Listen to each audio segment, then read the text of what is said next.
Hey, bonjour tout le monde, j'espère que vous allez bien. 83e vidéo dédiée au déploiement de notre infrastructure sur le cloud public d'Infomaniac. On poursuit notre infrastructure et cette fois-ci on attaque le volet qui est pas mal attendu, c'est le volet Kubernetes. On va intégrer Kubernetes dans notre infrastructure. Alors, on y reviendra, il y aura beaucoup de discussions autour de tout ça, mais aujourd'hui le but c'est vraiment de présenter qu'est-ce que l'outil Kubernetes, un petit peu son architecture de manière assez sommaire, macro. On rentrera petit à petit dans le détail. L'idée c'est toujours d'accompagner les gens qui débutent vraiment de zéro. Vous allez voir, on va reposer vraiment les bases de l'ensemble des choses, essayer d'être vraiment très pédagogique. Donc ça va s'étaler sur quelques vidéos. Et contrairement à toutes les autres technologies qu'on a vues jusqu'ici, qui avaient finalement des briques logiques, mais avec une importance toute relative au sein de notre infrastructure, Kubernetes, ça vaut le coup, je pense, de bien le comprendre, parce que derrière, beaucoup d'infrastructures maintenant adoptent Kubernetes, donc je pense que si on veut asseoir son socle de connaissances, c'est extrêmement important de l'avoir dans sa boîte à outils et de bien le poser dedans. Donc c'est l'idée derrière tout ça. Alors si vous êtes comme moi, vous êtes à, je sais pas, il est un petit peu avant 7 heures, ça fait longtemps que j'avais pas fait de tuto avant 7 heures du matin, vous pouvez prendre un petit café, et on va se lancer tranquillement. Aujourd'hui la vidéo va être relativement sommaire, quoi, vous allez voir, on pose des premières briques, on en posera d'autres dans la prochaine vidéo, il y a plein de briques logiques dans Kubernetes, l'important c'est de bien les poser, notamment pour bien intégrer les choses dans notre infrastructure, en tout cas bien comprendre ce qu'on fait avec. On va faire quelque chose de très particulier que vous ne retrouverez pas forcément dans le monde de l'entreprise ou dans peu d'entreprises. Ça ne veut pas dire que c'est bien, attention, quand on s'éloigne des patterns, ça ne veut pas dire forcément que c'est la bonne idée, mais en tout cas ça se prête très très bien à notre cas de figure, notamment avec l'usage de Consul, le routeur qui est dédié à notre infrastructure. Vous allez voir qu'il y a plein de choses assez intéressantes à faire. Alors, si vous n'êtes pas déjà abonné, n'hésitez pas à le faire, mettez des pouces bleus, commentez. On est parti sur Kubernetes.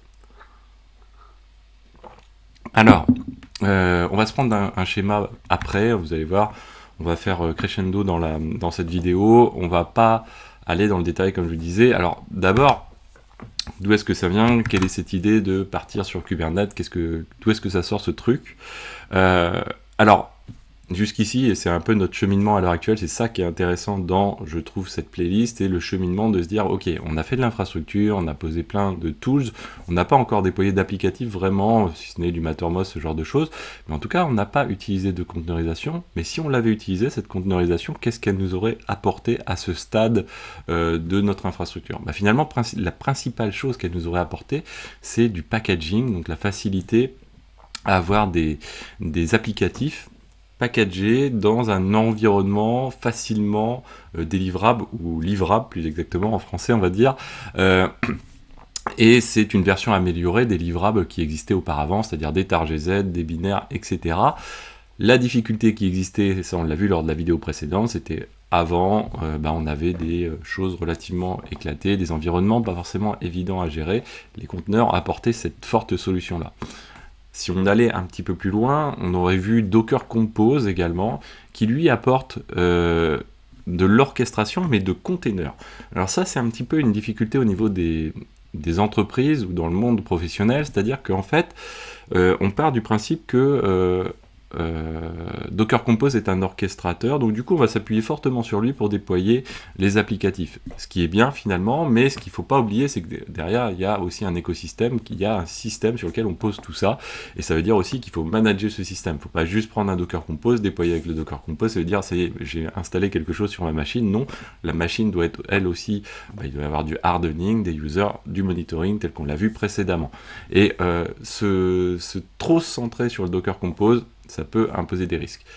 Néanmoins, c'est de l'orchestration de containers, mais mono serveur et avec des fonctionnalités relativement intéressantes. On va retrouver du health check, qu'on va aussi retrouver dans Kubernetes. Ça va nous aider surtout à avoir un fichier descriptif, ça on l'a déjà abordé quand on a vu Terraform, Ansible, on est vraiment dans quelque chose qui est assez descriptif, et même très descriptif, et derrière Docker Compose permet ça, c'est-à-dire d'avoir une description d'une petite architecture, vraiment petite généralement avec Docker Compose, parce qu'on n'est pas multi-nœuds, et ça va permettre d'avoir quelque chose qui va être relativement versionnable, facile à rejouer, variabilisable on va dire, ou variabilisé, et donc donc ça va apporter pas mal de choses. Néanmoins, ça reste quand même assez limité par rapport à des objectifs de production réels à fort enjeu. C'est pour ça que généralement, et ça il faut se le garder en tête, quand on est sur une infrastructure, d'ailleurs différencier les entreprises, quand on fait du Docker Compose en production, ça veut dire généralement on est à une étape intermédiaire, ou sinon on n'a pas vu qu'il y avait une étape suivante à réaliser. Soit on fait du container et on va jusqu'à du Kubernetes ou un outil de clusterisation, donc il en existe d'autres, Nomad par exemple, qui vont permettre de vraiment gérer la vie sur un ensemble de machines, un cluster, de manière à pouvoir lancer des containers sur des machines de manière distante, intelligente, gérer un état global, et ça s'invente pas, c'est vraiment quelque chose, ou ça s'invente, mais en tout cas c'est quelque chose qui est très délicat à réaliser, surtout si on veut plein d'options à gérer. Alors Kubernetes, qu'est-ce que c'est finalement? Donc c'est un orchestrateur de containers, mais au sens véritablement production du terme, c'est-à-dire en mode cluster, donc ça va permettre de manager des clusters de machines qui vont porter des containers. J'ai mis cluster de containers, c'est pas tout à fait ça, c'est plutôt cluster de machines qui vont porter des containers et s'assurer la vie de ces containers sur les machines, pouvoir relancer, si on perd une machine, pouvoir relancer des containers ailleurs, pouvoir les scheduler comme on dit, etc. Donc au début, forcément, Kubernetes se basait sur un container. On va parler de container runtime, on en a déjà parlé lors de la vidéo précédente, on va utiliser ce terme-là, container runtime. À la base, c'était Docker, donc, qui était le container runtime fétiche, et même le seul pour Kubernetes. Donc ça remonte au début de Kubernetes, 2014, en fait c'est 10 ans cette année, et donc derrière, ça a évolué au fur et à mesure du temps, et petit à petit, on s'est aperçu, souvenez-vous, container runtime haut niveau, bas niveau, et bien Docker, lui, est un container runtime vraiment de haut niveau, on n'a pas besoin de toutes ces fonctionnalités pour faire tourner du Kubernetes, et donc on va se baser plutôt sur des containers runtime de niveau intermédiaire, tels que Containerd ou CRI-O maintenant, pour pouvoir utiliser Kubernetes et pas Docker directement. Vous allez voir quand on va l'installer, nous on va utiliser Containerd, qui reste finalement créé par l'outil a été créé par Docker, par la firme Docker, en open source bien sûr, en Golang, mais ça reste utilisable par Kubernetes directement, sans l'étape au-dessus Docker. Donc ça a été une des grosses évolutions, je crois, en 1.24, en version 1.24 de Kubernetes. Alors, d'où est-ce que ça vient aussi? L'histoire est assez intéressante. Pour l'histoire, je ne vais pas vous la raconter, je vais vous la faire en ultra sommaire, mais allez voir cette vidéo-là de John Wakes qui explique l'origine de Kubernetes. Finalement, il explique l'outil qui s'appelle Borg de chez Google, qui est l'orchestrateur interne de chez Google, finalement, historique, qui date des années 2000 et qui est finalement l'idée de base de la construction finalement de Kubernetes. Ce n'est pas la même chose que Kubernetes, en tout cas les fonctionnalités, on retrouve les mêmes fonctionnalités. Alors je vous dis ça sans l'avoir pratiqué, hein, bien sûr, il n'est pas accessible, mais derrière cet outil-là a permis d'avoir à gérer des containers tout simplement à l'échelle d'une entreprise qui a fort niveau technique a pu derrière se dire créer cet outil qui s'appelle Borg et ensuite en faire un extract ou en tout cas reprendre ces idées de base pour poser vraiment quelque chose plus comment on va dire abstrait ou plus universel, plus exactement, moins typé Google et qu'ils ont appelé tout simplement Kubernetes et qu'ils ont fourni à la communauté, donc 2014-2015, livré à la CNCF, etc. Donc derrière, il faut voir le coût aussi, donc si Google a cédé Kubernetes à la communauté, je trouve qu'ils ont fait une belle opération économique, stratégique économique, puisque derrière Kubernetes c'est quand même un outil qui permet de drainer pas mal d'entreprises vers les clouds, et dans un premier temps ça a été principalement vers les clouds américains, et notamment voilà, un des plus élaborés, c'est GKE, c'est-à-dire celui de Google, donc Google Kubernetes Engine, GKE, qui est un des plus élaborés, reconnus dans le secteur, pour plein d'aspects, et bien sûr on le comprend d'autant mieux maintenant puisque Google est à l'origine finalement de Kubernetes, donc c'est un de leurs outils principaux. Vous pouvez retrouver donc Kubernetes, bien sûr c'est open source, c'est très documenté, il existe Watt 1000 formations de Kubernetes. Moi je vous recommanderais, si vous êtes en forme, si vous voulez en France pardon, et si vous êtes en forme aussi, si vous voulez faire une bonne formation et que votre entreprise est prête à la payer, vous avez ce qu'on appelle le i5, les 5 doigts de Kubernetes, réalisé par Enix. C'est une société que je connais, je touche rien, vous inquiétez pas, mais c'est vraiment de très très haut niveau, et parmi les formateurs, le formateur principal c'est Jérôme Petazzoni, je vous laisse regarder qui est cette personne, mais c'est monsieur Docker, monsieur Container, monsieur Kubernetes également, donc exceptionnel de technique et de pédagogie, ce qui n'est pas toujours évident d'associer à ces niveaux-là.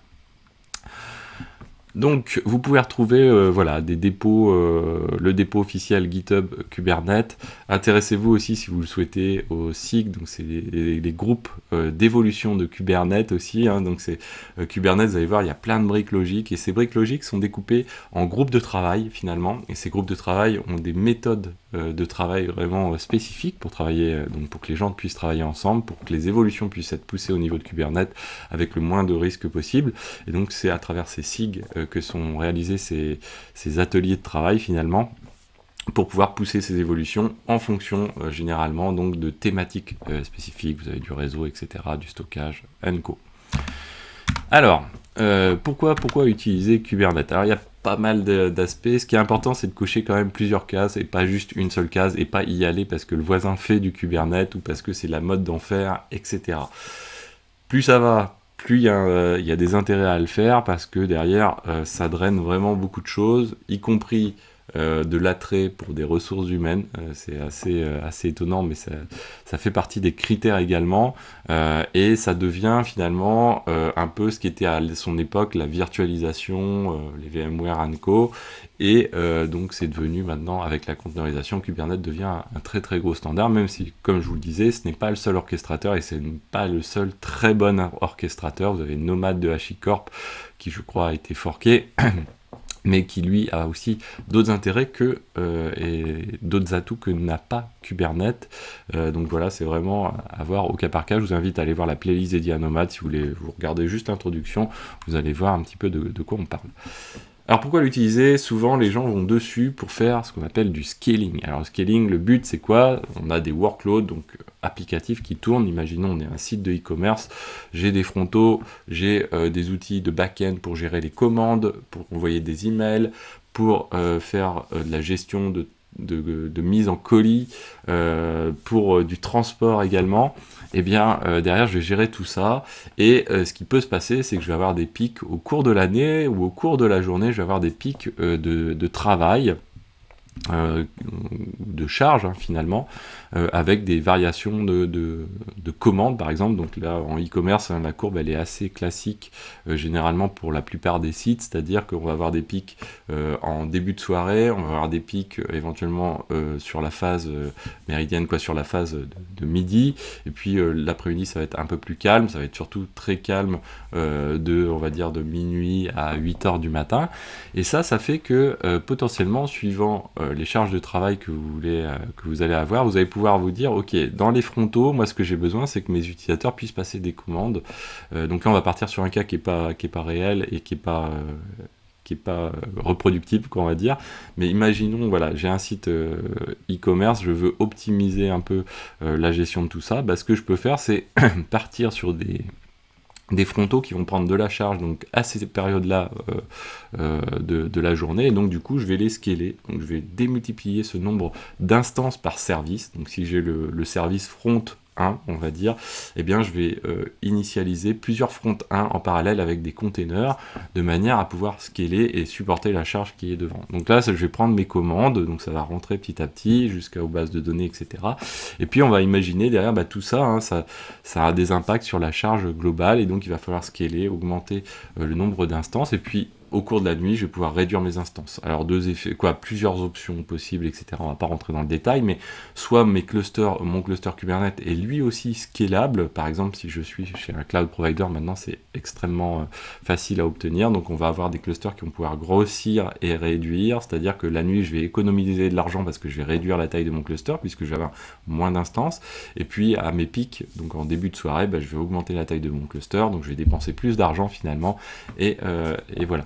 Ce qui est possible aussi, c'est jouer sur les variations dans l'autre sens. Alors là, c'est pas trop le cas pour le e-commerce, mais se dire, voilà, au moment où j'ai de la charge, je vais prendre des commandes, mais certaines opérations, je vais les déléguer la nuit, hein, un peu en mode de batch quand on fait du processing de data, et je vais faire ces opérations uniquement la nuit. Comme ça, la nuit, je vais avoir moins de charge, donc je vais réduire le nombre de fronts par exemple, mais par contre je vais faire du traitement batch, donc je vais avoir d'autres workloads, d'autres applicatifs que je vais pouvoir scaler la nuit, bénéficier de ma taille de cluster qui est finalement un peu fixe, essayer d'optimiser mes coûts derrière qui vont avec. Donc ça c'est quelque chose qui est très très important, assez complexe, parce que derrière il y a aussi la nécessité d'avoir une bonne connaissance justement des workloads de son entreprise, dans le détail, des principes de fonctionnement aussi, qu'est-ce qui est facturé ou pas, quels sont les impacts, etc. Donc ça c'est tout un tas d'éléments qui sont importants à prendre en compte dans le scaling. C'est pas juste se dire ok je vais scaler un truc.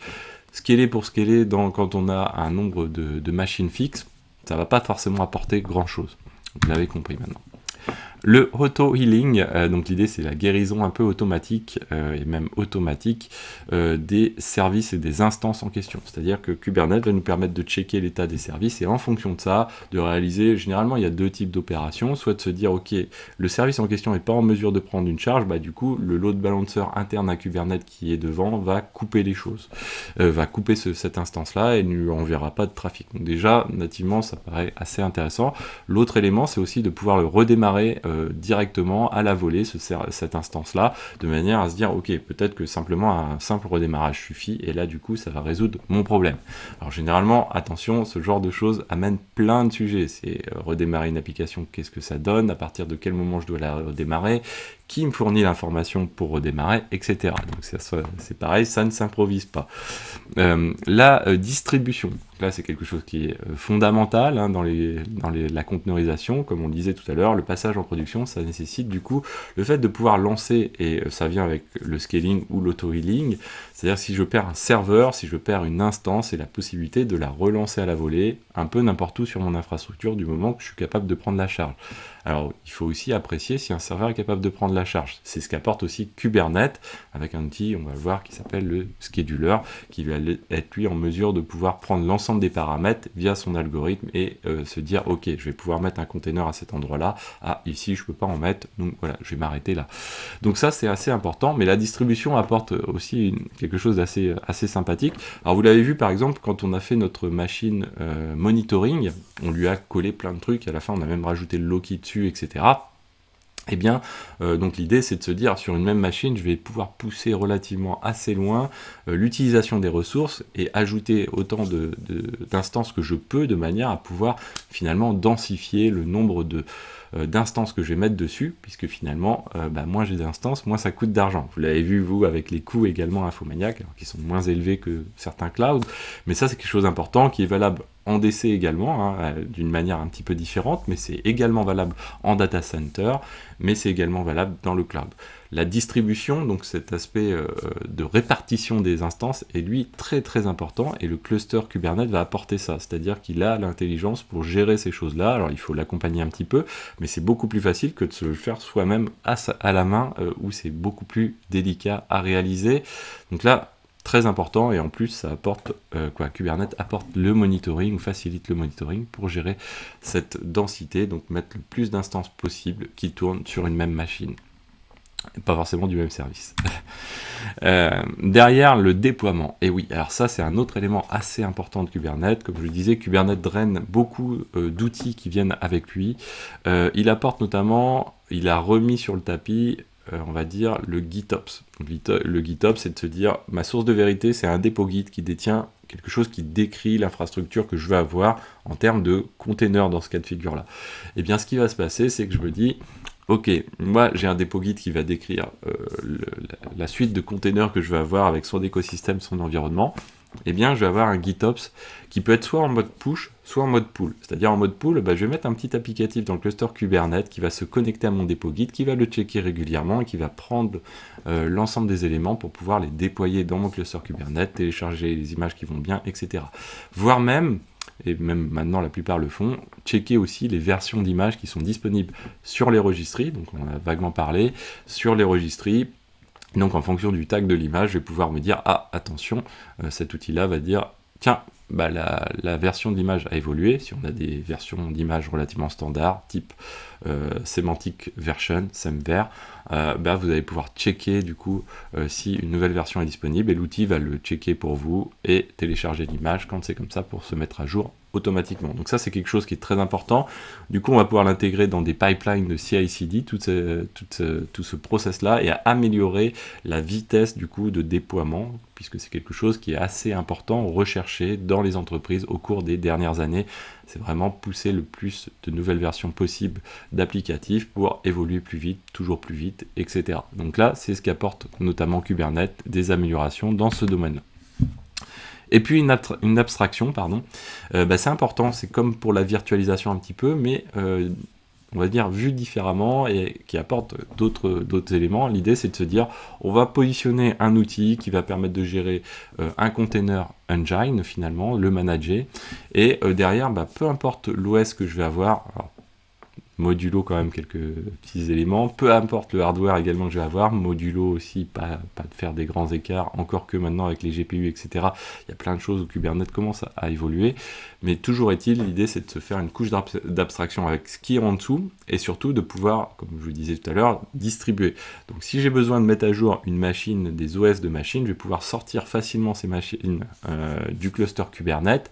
Les workloads, eux, vont être déplacés et être relancés sur d'autres machines, et je vais pouvoir mettre à jour facilement le système d'exploitation, le hardware également, ou intervenir sur le hardware, sur ces machines-là. Donc une couche d'abstraction très très intéressante. Et également apporter des facilités en matière d'observabilité au sens large. Donc le tracing également, les logs, le monitoring, parce que derrière Kubernetes fournit une API pour avoir connaissance de tout ce qui se passe un peu dans le cluster, où sont les choses, etc. Et donc on va pouvoir manager, monitorer les choses, observer les choses beaucoup plus facilement avec des outils tels que les sidecars, avec des outils passant par l'API de Kubernetes. Donc c'est vraiment des choses assez sympathiques. Alors, ensuite, on va rentrer un petit peu plus dans l'architecture d'un cluster, alors toujours à l'échelle macro de Kubernetes.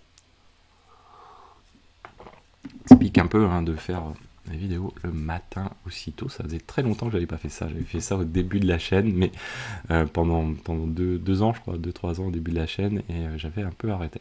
Alors, Kubernetes, il y a deux types de serveurs. Alors, si on se positionne ici, on va taper, allez, on va prendre au pif, faites pareil, Kubernetes, architecture.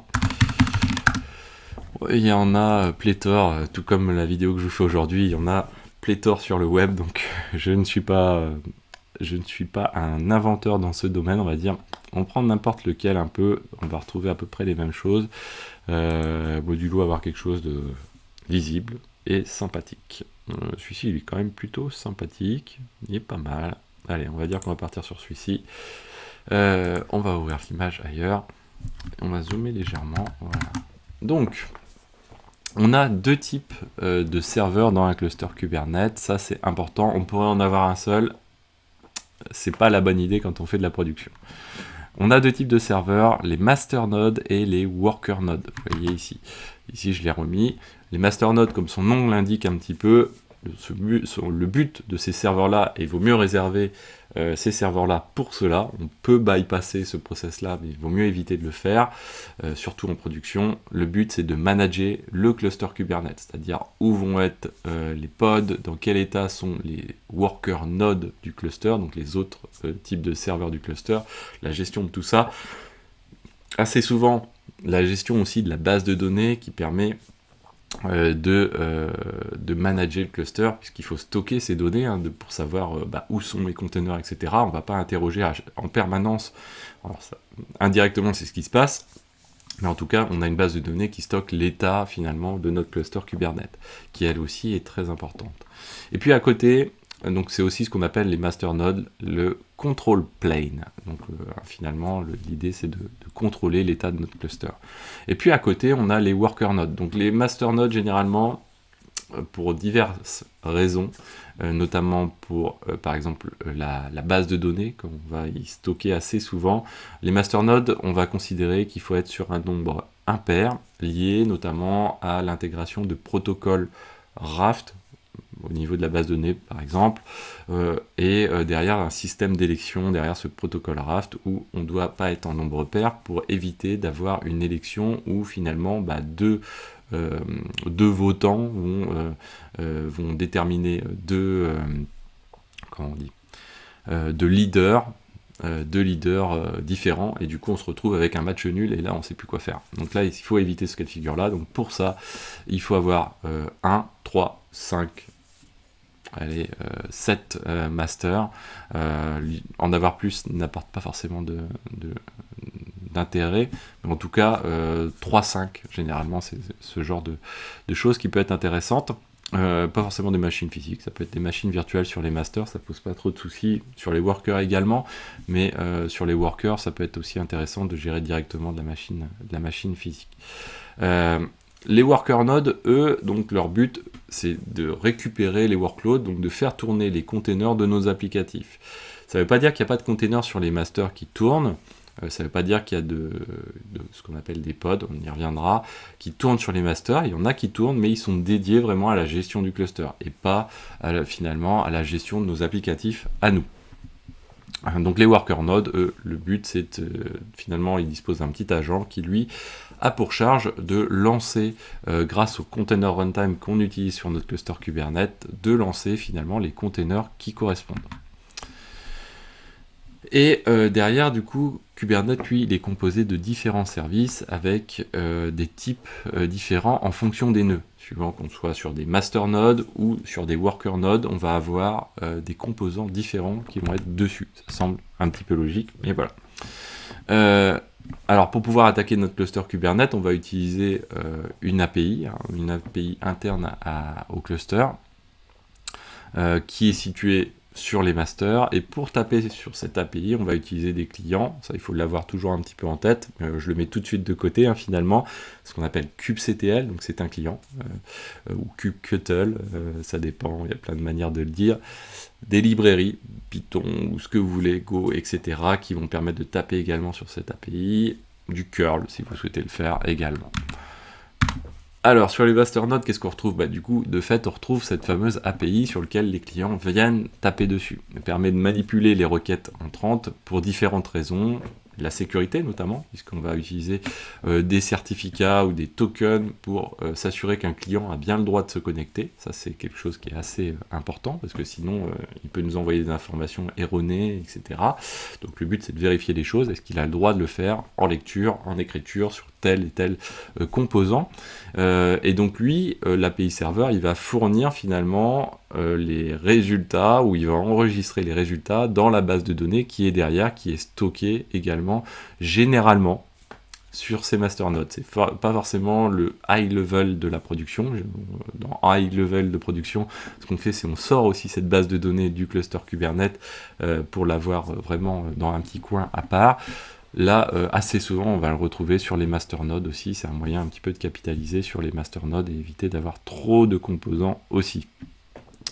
Elle va gérer aussi, donc du coup, cette interface finalement avec l'utilisateur. Donc ça, c'est quelque chose qui est important à avoir en tête. L'autre élément important, c'est la database. Donc si on prend ici notre schéma, qu'est-ce qu'on va retrouver ? On va retrouver cette fameuse API ici. Nous, on est développeur, vous voyez par exemple kubectl, donc kubectl ici, on envoie une requête et ça tombe sur l'API serveur.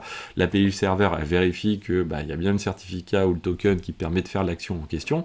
Et une fois qu'il a considéré que c'est bon, hop, il va pouvoir écrire les éléments. Alors aujourd'hui, on va voir tout ça à l'échelle macro, dans une base de données orientée clé-valeur qui par défaut est etcd. Donc c'est une technologie etcd qui permet d'avoir une base de données distribuée. Donc généralement, c'est pour ça qu'on parle de 3-5 masters, puisque cette base de données va être répartie. Donc toutes les briques que vous voyez là vont être réparties sur le nombre de masters dont on dispose, répartis.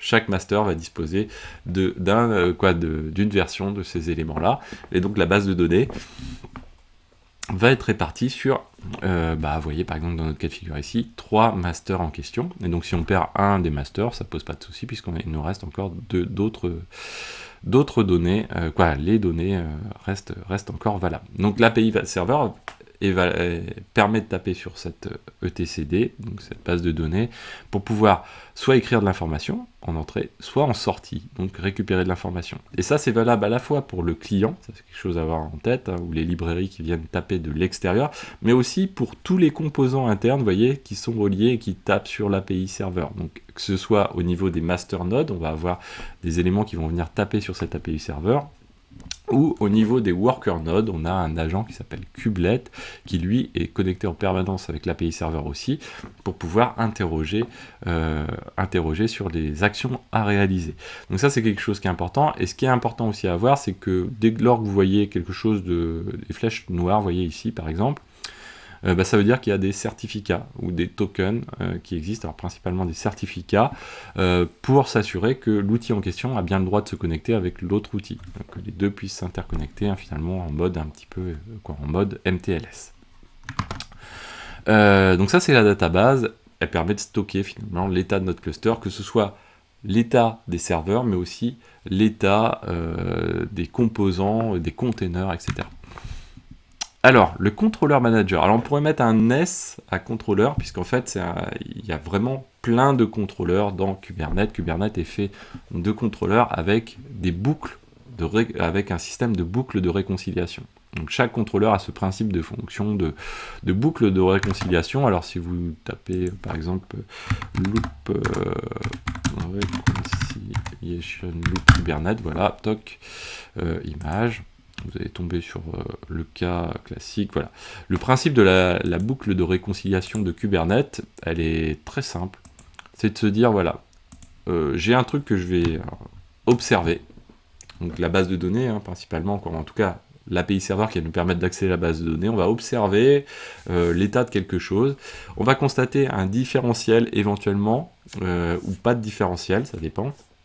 Et en fonction de ça, on va faire une action. Soit ne rien faire, parce qu'il n'y a pas de différentiel, soit s'il y a un différentiel, faire une action pour pouvoir appliquer ce différentiel finalement. Donc ça, c'est quelque chose qui est assez important.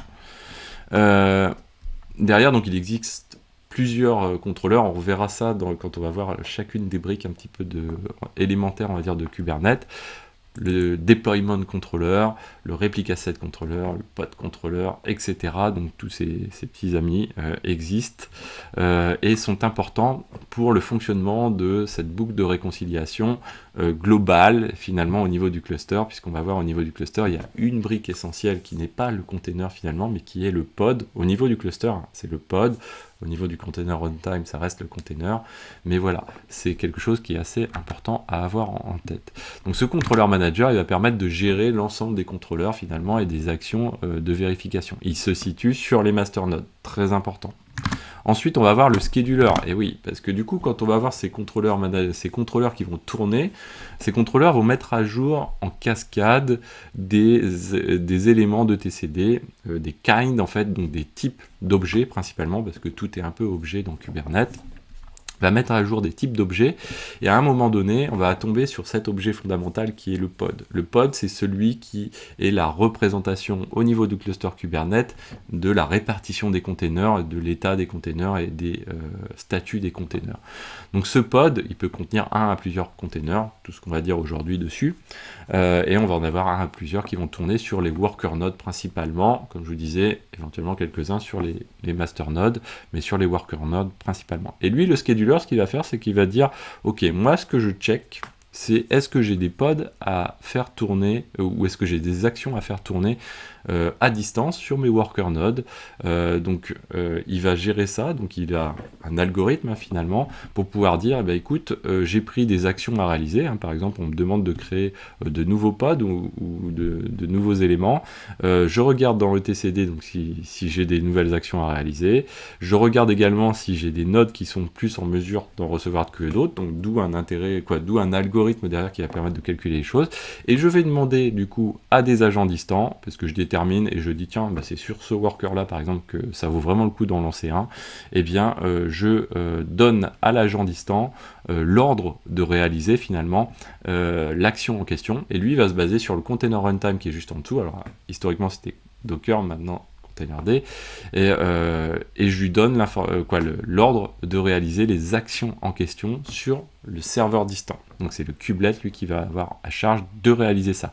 Le scheduler, donc c'est vraiment le process d'intelligence un peu au niveau du cluster en termes de répartition, de distribution dont on parlait tout à l'heure, aussi en termes de auto-healing ou de scaling, puisque c'est lui qui va dire ok là, attention, il manque un morceau là, on vient de perdre le worker node qui est ici, bien tous les pods qui étaient là ils sont down, donc du coup ça veut dire qu'il faut les relancer ailleurs. Où est-ce que je peux les relancer? Ah bah tiens, il faut les relancer à cet endroit là, tiens je dis à ce kubelet là, vas-y go, tu vas relancer les éléments en question. Donc ça c'est quelque chose qui est assez important, qui paraît simple dit comme ça, qui est très complexe de l'intérieur.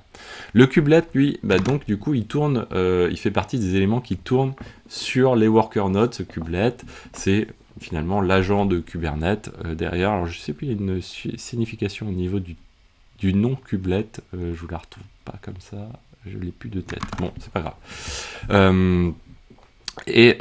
Derrière, donc, il va permettre de manager localement finalement les containers et l'état du node qui est là. Donc lui, un kubelet là, s'il disparaît, ça veut dire que ce serveur là n'est pas opérationnel, ça veut dire derrière que le scheduler il doit procéder à des opérations par exemple, ou le kubelet reçoit l'information de dire tiens il faut créer un pod, il va créer les containers, le pod avec les containers qui vont dedans, en appelant les éléments, en configurant finalement le container runtime, un peu comme le ferait un Docker Compose, hein, si on devait simplifier assez largement. Alors il y a plein d'autres objets qui rentrent en compte dedans, par exemple du DNS interne de Kubernetes, on verra ça un petit peu plus tard. Le kube-proxy, alors lui, on le voit ici, Network Proxy, kube-proxy, c'est celui qui va permettre finalement d'assurer de la communication, alors c'est pas le seul, mais vers l'extérieur, notamment vous voyez ici vers des utilisateurs, mais en tout cas vers des éléments externes au cluster Kubernetes, ou même en interne du cluster, on verra ça un petit peu plus tard. Et le container runtime, élément essentiel, donc c'est celui qui va faire tourner les containers derrière. Kubernetes sans container runtime ne peut rien faire. On est vraiment avec un engine, donc un moteur qui fait tourner les containers, et ça ne change pas, et c'est pas prêt de changer tout de suite. Il est basé, comme on l'a vu lors de la vidéo précédente, sur les groupes et namespace. Un exemple, donc nous on utilisera containerd, c'est un des plus répandus. Ensuite, on peut aborder deux éléments, la CNI, donc Container Network Interface, qui elle va s'assurer de la communication réseau entre les différents serveurs et pods et containers au sein du cluster Kubernetes. Donc ça c'est quelque chose qui est extrêmement important, et aussi en relation avec aussi l'extérieur. Il existe deux modes, on va dire, de CNI. D'un côté, iptables, qui est relativement lourd sur ce type d'architecture, parce qu'on a beaucoup de règles qui vont intervenir au fur et à mesure qu'on va avoir beaucoup de pods, etc. Beaucoup de règles, et derrière, ça nécessite beaucoup de processing, ça génère de la latence également. Ou sinon IPVS, qui lui est beaucoup plus performant que les Container Network Interface de base qui utilisait iptables. Voilà, ça évolue avec le temps. Nous, par exemple, on va utiliser KubeRouter dans notre cas de figure, qui utilise IPVS et qui reste très simple et qui fournit quelque chose d'assez intéressant à base de il fournit du BGP. Il y en a pas mal qui fournissent du BGP pour notamment faire en sorte qu'on connaisse ici les pods et qu'on puisse joindre les pods assez facilement au sein du cluster. Mais on verra aussi à l'extérieur du cluster dans notre cas de figure. La CSI, donc Container Storage Interface, donc là aussi, il faut voir ces éléments-là un petit peu comme des plugins qu'on vient rajouter à Kubernetes, mais qui sont nécessaires à Kubernetes. Pour le coup, d'autres choses ne sont pas forcément nécessaires. Là, globalement, ils sont nécessaires au fonctionnement de Kubernetes. Alors, la CNI, oui, la CSI, un petit peu moins. Elle a pour rôle de gérer le stockage au niveau de notre cluster Kubernetes, notamment via ce qu'on appelle des classes de stockage, storage class, pour provisionner des volumes, un petit peu comme nos volumes Docker classiques, eh bien on va pouvoir provisionner des volumes de manière vraiment très différente et s'adapter à l'outil qui fournit les volumes. Ça existe ici au niveau de Docker, on l'a pas vu, mais suivant qu'on se plug sur du NFS, sur du Ceph, sur d'autres méthodes, on va pouvoir utiliser ces éléments-là de manière plus ou moins poussée. Voilà pour aujourd'hui, c'est déjà plutôt pas mal, on a fait un peu plus d'une demi-heure dessus. Voilà, très important à avoir ce schéma-là en tête. Si jamais vous voulez passer même une certification Kubernetes, ça c'est un fondamental qu'il faut savoir expliquer, même un peu plus que ce que je vous ai expliqué ici, mais on verra un peu plus dans le détail dans les prochaines vidéos, l'ensemble des choses, comment ça se passe quand on balance par exemple une commande kubectl. Voilà, moi je vous dis à très bientôt sur Xavki, n'hésitez pas à vous abonner, à liker, à commenter, et aidez-moi à faire vivre cette chaîne, je vous dis à très bientôt, ciao à tous.